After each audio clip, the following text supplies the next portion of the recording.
Coming up on UT 10 News, UT's oldest tradition takes a journey to the jungle for an action-packed weekend of adventure.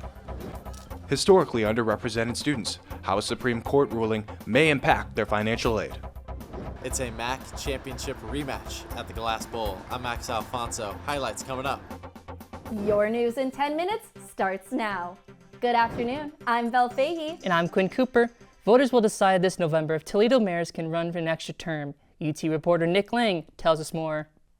Currently, Toledo mayors are limited to serving 2 terms or 8 years in office. But Issue 9 is looking to change that at the upcoming polls.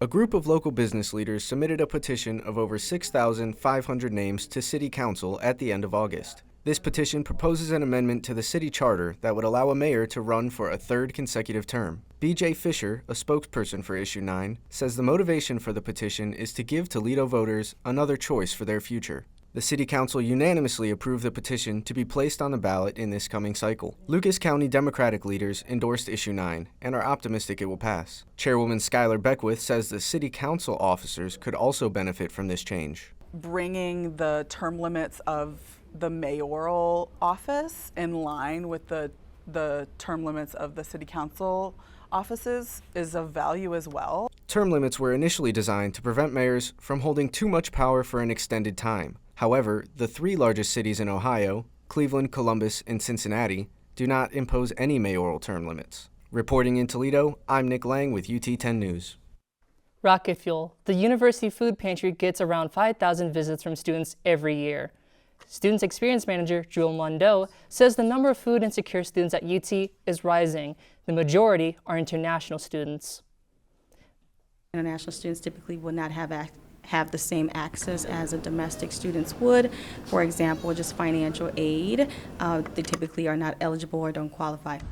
University of Toledo organizations are teaming up to combat this issue by hosting a Faith in Blue event, a competitive food drive between UT and BG. UT Police Officer Janie Gerber says it's a way for law enforcement to give back to the community. To send donations before October 22nd, click on the Blue Faith link at our homepage. Public universities and colleges across the state are subject to new legal guidelines regarding scholarships for students of color. Tripp Floyd explains the impacts at UT. A day after last year's Supreme Court ruling that struck down affirmative action, Ohio Attorney General Dave Yost warned universities to strictly comply with the ruling. But in January, Yost extended those guidelines to scholarship. The decision put over $500,000 in scholarship money in jeopardy and left University of Toledo Foundation leaders racing to revise scholarship criteria intended for African American and Latino applicants. Donors just want the money to get into students' hands. That's what they want. They've worked with us very cordially to get all of these scholarships awarded and, should I say, amended first and then awarded. Robert Woodley, Director of Retention for Multicultural Student Success, says this financial aid is crucial for the students he represents. The number one issue for students that we serve in this community is financial. And they're working 20 to 30 hours a week and going to school. They can't just go to school. While these scholarships will be available for students to apply for in the spring, academic standing and financial need will be the only factors as to how they're awarded. Reporting in Toledo, Tripp Floyd, UT 10 News. Ghosts and goblins are flying through outer space inside the University of Toledo's planetarium.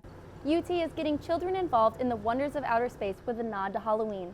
Spooky Space is a show that plays every Saturday in October at Ritter Planetarium.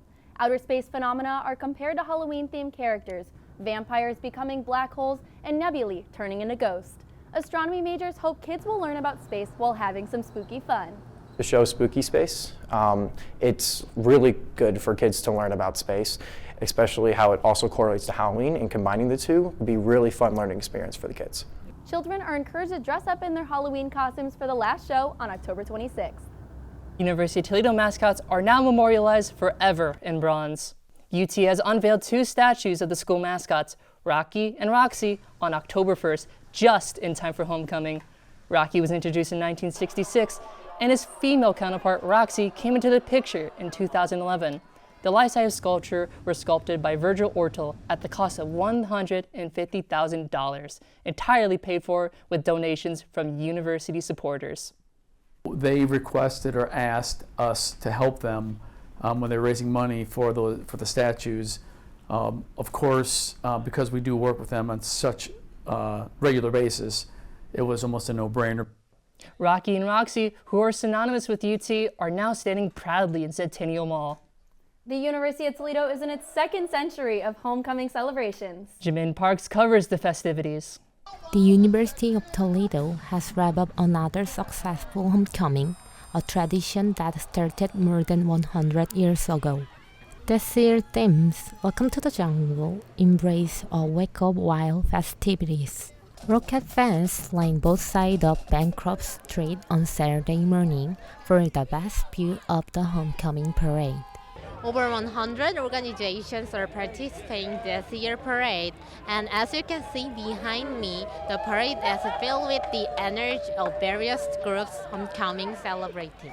Rabona Hicks was there to watch her daughter walking in the parade. My daughter was in the parade, but we are enjoying it, having a great time. Other events included a petting zoo, a talent show, and campus barbecue.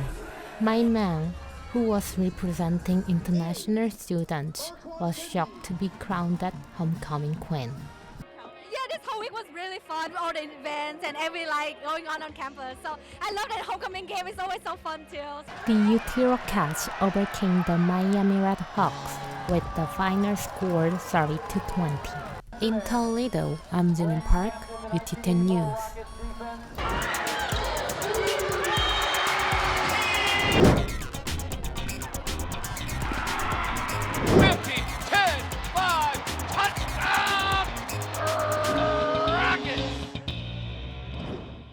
I am Richard Ejay, and this is your UT 10 Sports Report.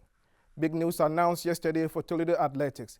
Head coach Jason Kando will continue to lead the Rocket football program after an extension of his contract.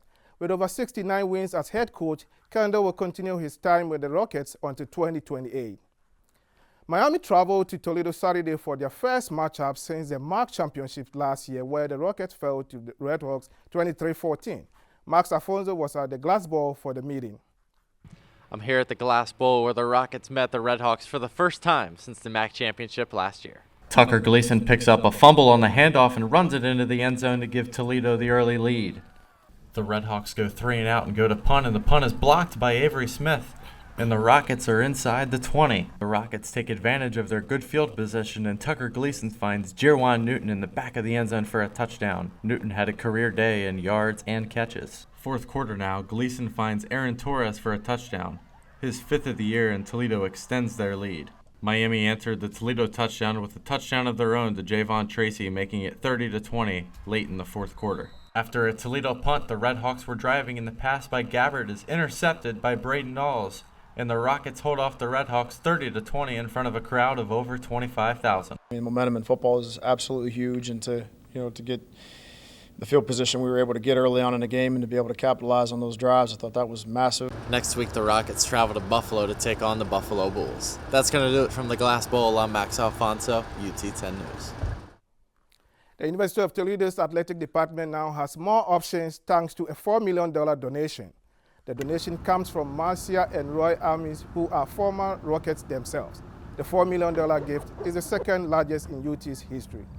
Philanthropy is critically important to everybody at this university's campus. But I hope that the university and those within the university community feel an extra sense of pride when you've got an athletic program clicking on all cylinders. The donation will be used for Rise Together, a 5-year plan to enhance the university's athletic department.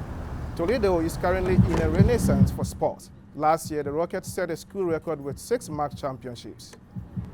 Our current level of success, to me, is the start of a journey, not the end of the journey. That will do it for UT 10 Sports. Quinn and Bell, back to you. Thank you, Richard. That does it for this week at UT 10 News. You can watch our replays on our website, or you can check out our news channel. Don't forget to follow us on social media. Absolutely. We won't be here next Tuesday as we have fall break, but we will be back the following. Quinn, I hope you enjoyed your homecoming. I most certainly did. I wish I could have came, but it looks like it was tons of fun. It was. For Quinn Cooper and the entire UT 10 News crew, I'm Belle Fahey. Have a great day.